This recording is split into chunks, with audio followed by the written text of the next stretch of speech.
Motion in a straight line, इस chapter से next example है the position of an object moving along x axis is given by x equals to a plus B T square where is a equals to 8.5 metre, b equals to 2.5 metre per second and t is measured in seconds. What is the velocity at t equals to 0 second and t equals to 2 second? What is the average velocity between t equals to 2 second and t equal to 4 second? इस question में position दिया हुआ है, वहाँ constant की value a and b वो दिया हुआ है और यहाँ पे हमें निकालना है जो वेलोसिटी है एट t इक्वल्स टू 0 और दूसरा एक वेलोसिटी निकालना है at t equals to 2 second and 4 second. तो आइए चलते हैं इस क्वेश्चन को सॉल्व करते हैं। यहाँ सबसे पहले हम पोजीशन जो दिया हुआ है वो लिखेंगे। गिवन जो पोजीशन है वो x equal to a plus B T square. जब पोजीशन से हम इसका वेलोसिटी हम फाइंड करेंगे तो वेलोसिटी फाइंड करने के लिए सबसे पहले x को हम t के रिस्पेक्ट में डिफ्रेंशिएट करते हैं तो आ जाएगा instantaneous velocity equals to v equals to D x by D T, जिसे हम लिखेंगे d a plus B T square. यहाँ पे x जो पोजीशन वेक्टर है वो जो दिया हुआ है वो यहाँ पे पुट कर देंगे d x by D T और यहाँ पे इसको डिफ्रेंशिएट करेंगे हम t के रिस्पेक्ट में तो आ जाएगा a की डिफ्रेंशिएशन हो जाएगी 0 क्योंकि यहाँ पे कोई भी t वेरिएबल नहीं है इसके साथ में, plus b multiplied by 2t, t square का डिफ्रेंशिएशन 2t हम लिखेंगे तो यहाँ पे सॉल्व करने के बाद आ जाएगा ये इक्वल्स टू 2bt। ए वाला जो टर्म है वो कम्प्लीटली यहाँ से ख़त्म हो चुका है।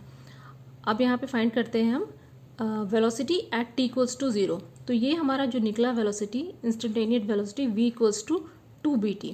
तो यहाँ पे हम t की जगह में पुट करेंगे 0, तो 0 पुट करने से वेलोसिटी आ गया v इक्वल्स टू 0। तो velocity at t equal to 0 हो जाएगा 0। अब नेक्स्ट है at t equal to 2 second. अब जब यहाँ पे 2 हम पुट करेंगे तो वेलोसिटी एट 2 सेकेंड हमें मिल जाएगा। यहाँ पे v equals to 2 multiplied by 2.5 into 2 equals to 10 पर मीटर सेकेंड। तो यहाँ पे आ गया हमारे पास में t equals to at t equals to 2 second velocity will be 10 metre per second. At t equals to 2 second x equal to a plus 4b। यहाँ पे t की जगह में हम पोजीशन वेक्टर के साथ में यहाँ पे हम t की वैल्यू रख देंगे तो आ जाएगा ये हमारे पास में a प्लस 4b। उसके बाद at t equals to 4 second तो सेम वैसे ही हम यहाँ पे निकालेंगे x equal to a plus 16b। जब हम t की वैल्यू जब t 4 रखेंगे तो हो जाएगा 4 मल्टीप्लाइड बाई 4 16b, तो a plus 16b। Average velocity के लिए हम जानते हैं कि जो फॉर्मूला है वो डिस्प्लेसमेंट अपॉन टोटल टाइम होता है। तो डिस्प्लेसमेंट के लिए हम लिखेंगे x2 माइनस x1, जो फाइनल पोजीशन है और जो इनिशियल पोजीशन है उसका डिफरेंस लेंगे, जो टाइम है उसका डिफरेंस ले लेंगे। टाइम हमें यहाँ पे जो नेक्स्ट क्वेश्चन का जो टाइम दिया हुआ है वो at t equals to 2 second and t equal to 4 second है। तो यहाँ पे टाइम लेंगे t2 को 4 एंड t1 इज 2। तो यहाँ पे इसको सॉल्व करने पे हमें मिलेगा 6b इक्वल्स टू 6 इंटू 2.5, क्योंकि b की वैल्यू यहाँ पे जो दिया हुआ है 2.5 वो यहाँ पे हम रख देंगे और इसको कैलकुलेट करने पे आ जाएगा 15 मीटर पर सेकेंड। तो इसका एवरेज वेलोसिटी जो है निकल के आ जाएगा 15 मीटर पर सेकेंड। तो इस तरह से हम इस क्वेश्चन को बहुत आराम से कर सकते हैं। Motion in a straight line, इस चैप्टर से नेक्स्ट एग्जाम्पल क्वेश्चन करते हैं। नेक्स्ट एग्जाम्पल है the displacement in metre of a particle moving along x axis is given by x equal to 18t plus 5t square. Calculate first the instantaneous velocity at t equals to 2 second, average velocity between t equals to 2 second and t equal to 3 second, instantaneous acceleration. इस question को करने के लिए सबसे पहले हम जो given position दिया हुआ है वो हम लिख लेंगे।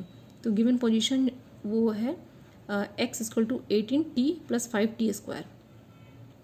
इस पोजीशन से हम सबसे पहले वेलोसिटी फाइंड करेंगे। इसके लिए हम इसे पोजीशन को t के रिस्पेक्ट में सबसे पहले डिफरेंशिएट करेंगे। तो हम लिख सकते हैं velocity equal to v equals to dx/dt। तो x की जगह में 18t + 5t² पुट करेंगे और इसको डिफरेंशिएट करेंगे। डिफरेंशिएट करने पे हमें मिल जाएगा 18 + 10t। 18t का डिफरेंशिएशन 18, 5t² का differentiation 2 × 5t that is 10t।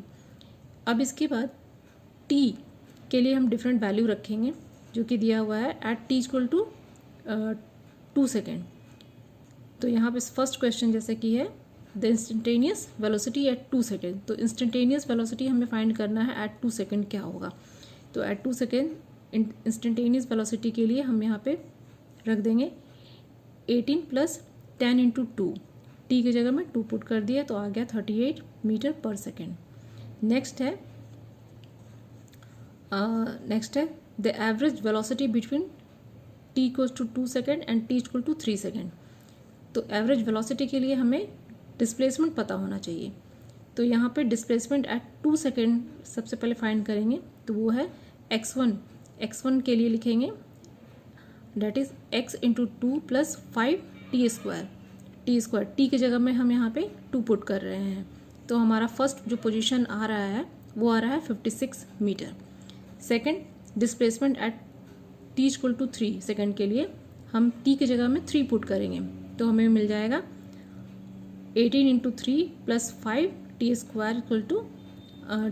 54 + 45 that is 99 metre. अब एवरेज वेलोसिटी हम जानते हैं डिस्प्लेसमेंट अपॉन टोटल टाइम होता है। तो यहाँ पे डिस्प्लेसमेंट के लिए हम लिखेंगे 99 final position minus initial position. तो यहाँ पे आ गया डिवाइडेड बाय टाइम टेकन। तो टाइम टेकन 3 - 2 तो डेट इज़ इसको सॉल्व करने के बाद आ जाएगा 43 मीटर पर सेकेंड। अब जो थर्ड क्वेश्चन है वो है एक्सीलरेशन। एक्सीलरेशन फाइंड करने के लिए हम जानते हैं कि हम वेलोसिटी को टाइम के रिस्पेक्ट में अगर हम डिफरेंशिएट कर दें तो हमें एक्सीलरेशन मिल जाएगा। एक्सीलरेशन फाइंड करने के लिए हम v को t के रिस्पेक्ट में हम डिफरेंशिएट करेंगे। तो यहाँ पे इस तरह से हम कर सकते हैं कि d 18 + 10t/dt। तो जब हम इसे डिफरेंशिएट करेंगे तो 18 का डिफरेंशिएशन t के रिस्पेक्ट में 0 हो जाएगा, लेकिन 10 के साथ में t वेरिएबल है, इसका डिफरेंशिएशन t के रिस्पेक्ट में 10 हो जाएगा। तो इसको सॉल्व करने पे हमें finally 10 metre per second square हमें मिलेगा जो कि इसका एक्सेलरेशन होगा।